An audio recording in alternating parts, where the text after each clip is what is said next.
빠른 속도로 움직이는 자동차에서 사고가 나게 된다면 그 안에 타고 있던 운전자와 동승자는 큰 부상을 입을 확률이 굉장히 큽니다. 심하면 사망에도 이를 수 있어 조심히 운전해야만 하지만 사고라는 것이 아무리 방어 운전을 한다고 해도 막기가 쉬운 것은 아니죠. 그래서 자동차에는 탑승자를 보호하기 위한 다양한 안전장치들이 장착되어 있습니다. 대부분의 자동차 회사들은 자동차의 성능에서의 원가 절감은 있어도 안전 부분에서 쉽게 원가 절감을 하지 못할 정도로 안전에 굉장히 민감합니다. 특히 레몬법이 시행 중인 나라에서 제조사의 결함으로 인한 안전 문제가 발생할 시 원가 절감으로 거둔 수익 이상으로 큰 손해배상과 벌금이 내려지니 안전을 신경 쓸 수밖에 없죠. 자동차에 장착되는 안전 관련 부품은 크게 두 가지로 나눌 수 있습니다. 사고가 나지 않도록 도와주는 장치와 사고가 났을 때 탑승자를 보호하는 장치입니다.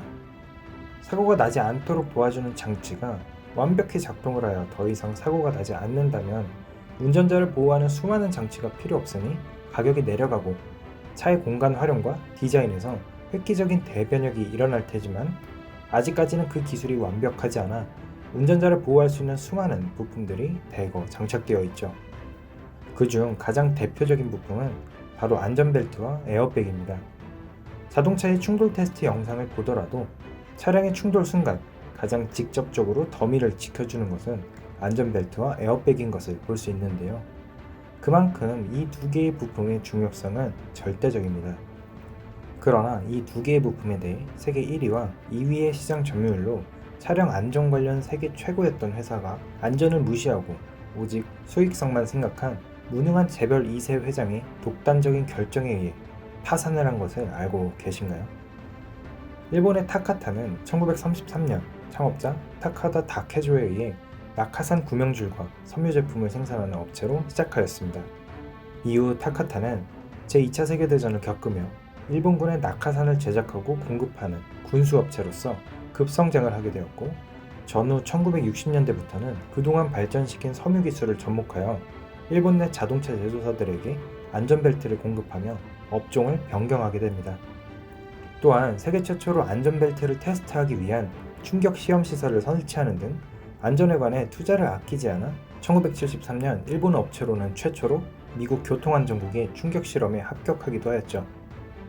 그렇게 다카타는 일본 자동차 회사의 호황과 더불어 더욱 큰 성장을 하게 되었고 에어백과 카스트로의 사업도 확장하며 세계적인 대기업으로 성장하게 되었습니다. 특히 전 세계 시트벨트 OEM 납품으로는 세계 1위, 에어백은 세계 2위로 전 세계에 판매되는 자동차에 타카타의 제품이 안 쓰인 차가 없을 정도였죠. 그런데 그러한 성공이 안전만을 생각하던 창업자이자 아버지 덕분이었다는 것을 잊어서일까요? 후임 회장이자 아들인 타카타 주이치로는 그동안 회사의 성장의 밑거름이었던 가치를 저버리고 오로지 수익을 위한 선택을 하게 됩니다. 그때 문제가 된 부품은 바로 에어백. 에어백은 사고가 났을 때 부풀어 오르며 탑승자가 받는 충격의 시간을 늘려주어 운전자를 보호하는 장치인데 오히려 이 에어백 때문에 많은 사람이 죽거나 다쳤다는 게 믿기시나요?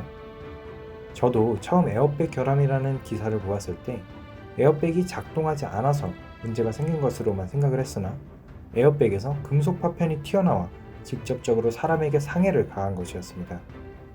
그럼 먼저 일반적인 에어백이 어떻게 작동하는지 간단하게 알아보겠습니다.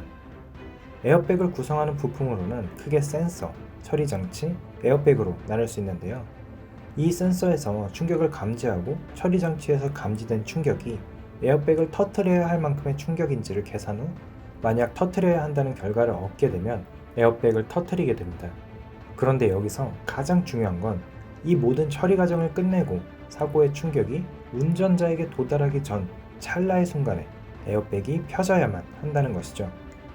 만약 에어백이 제 시간에 터지지 못하고 조금이라도 늦게 터진다면 앞으로 진행하려는 운전자의 몸과 뒤로 팽창하려는 에어백 간의 충돌이 발생해 오히려 더 큰 부상을 입을 수도 있습니다. 따라서 안전벨트를 착용하지 않는다면 에어백 전개까지의 시간을 벌어줄 수 없기 때문에 요즘 장치에서는 안전벨트 미착용 시 에어백이 터지지 않는다고 합니다.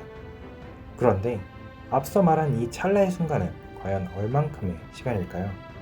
충돌 사고가 발생했을 때 반동으로 탑승자가 튕겨나가면서 운전석 앞부분 핸들이나 크래시 패드에 부딪히는 시간은 고작 0.07초에 불과합니다.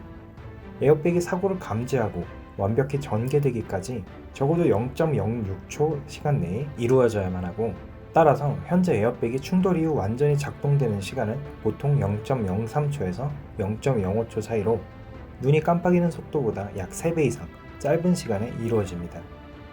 단순 계산으로 전개 속도가 시속 200km 이상은 되어야 한다는 건데요.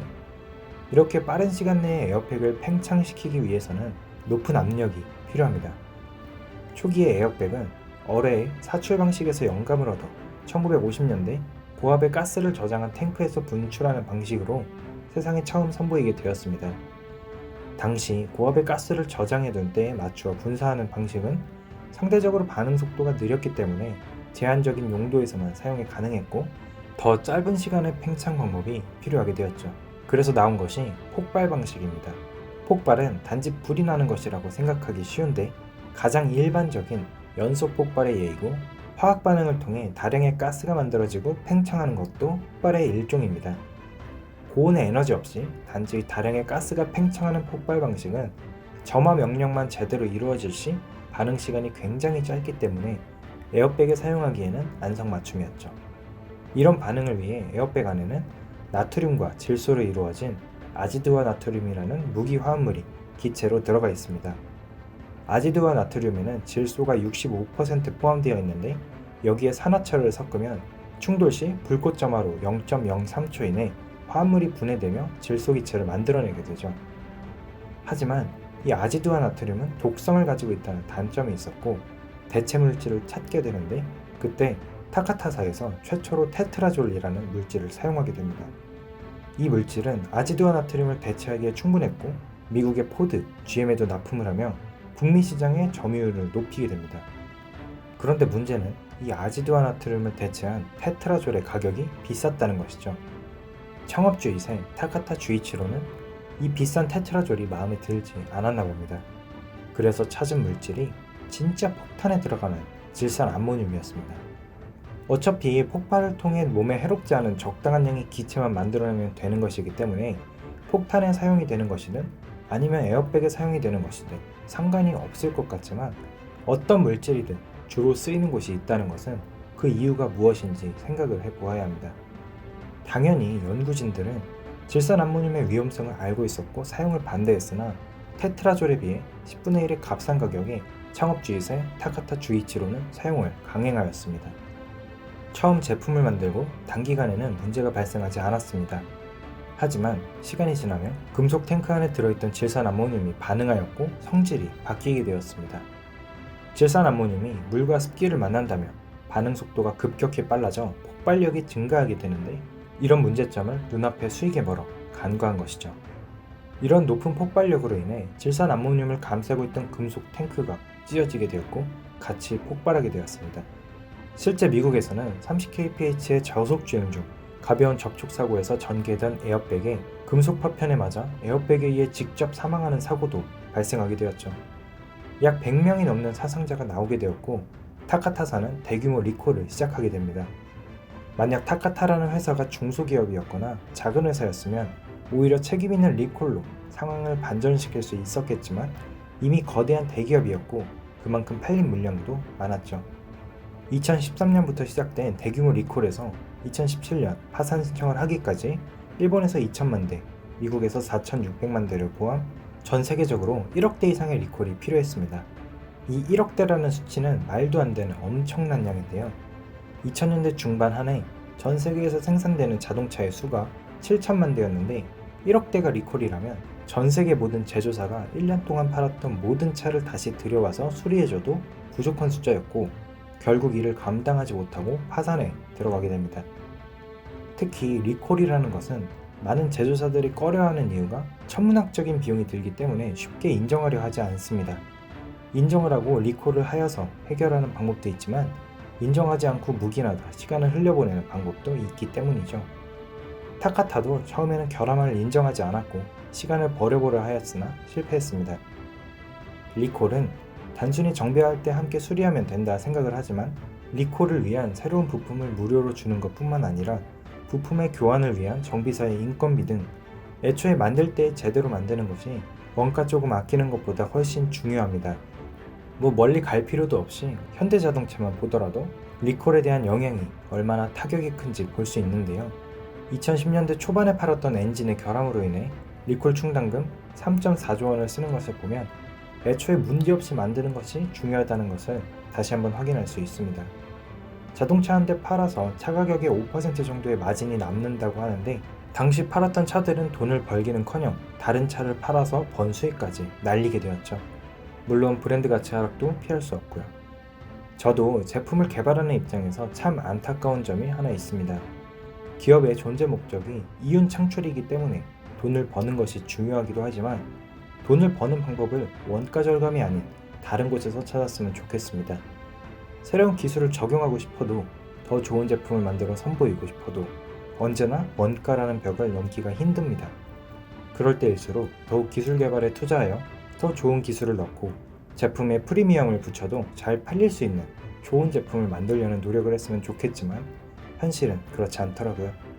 그래도 저희 회사는 안전에 관해서는 원가 이야기가 나오지 않아 다행이기는 합니다. 물론 요즘 거의 모든 회사가 그렇게 할 테지만요. 그럼 오늘 영상은 여기까지입니다. 다음번엔 더욱 흥미로운 영상으로 다시 찾아뵙겠습니다. 감사합니다.